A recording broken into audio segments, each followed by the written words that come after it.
Alors, lors de ce conseil du 18 septembre, il y a deux sujets sur lesquels je suis intervenu. D'abord, l'Institut franco-chinois. Bon, j'avoue que je reste un petit peu sur ma faim. L'Europe Écologie Les Verts s'est abstenu pour des raisons liées aux droits de l'homme, liées aussi à Liu Xiaobo qui est décédé donc en prison cet été. Donc il n'était pas pour nous acceptable qu'on puisse financer un institut franco-chinois sans tenir compte de ces droits de l'homme.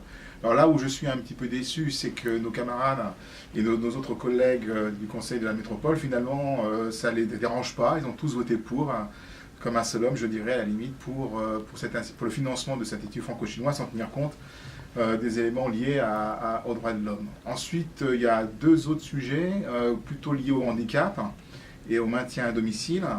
Je suis favorable, en tout cas, nous avons voté pour ces rapports, bien entendu, mais en insistant sur le fait que d'une part, les personnes qui sont maintenues à domicile ne restent pas chez elles, hein, elles ont aussi des besoins pour sortir, pour le travail, etc. Donc, les services d'aide à domicile doivent aussi intégrer de manière globale leurs besoins. Il y a aussi la question des aidants familiaux, qui est peu abordée, qui sont aussi les personnes qui vont aider donc les personnes en situation de handicap, qui sont des parents, des familles, des frères, des sœurs, des enfants, etc.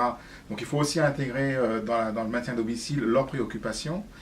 Et puis il y avait un sujet qui nous a beaucoup préoccupé, je n'étais pas le seul à exprimer un point de vue en tout cas sur le sujet, c'est le financement des associations pour les personnes en situation de handicap, où là on a une baisse des subventions et qui n'est pas acceptable. On a voté pour naturellement pour ne pas bloquer le débat ou les sujets, mais en tout cas il est clair que pour l'année prochaine, il va falloir qu'on soit vigilant sur les baisses des subventions, parce que si on baisse les subventions, ça ne veut pas dire pour autant que les handicaps baissent. Donc les familles ont aussi besoin, les associations ont besoin de cet argent pour apporter en tout cas les services utiles aux personnes en situation de handicap, notamment les enfants.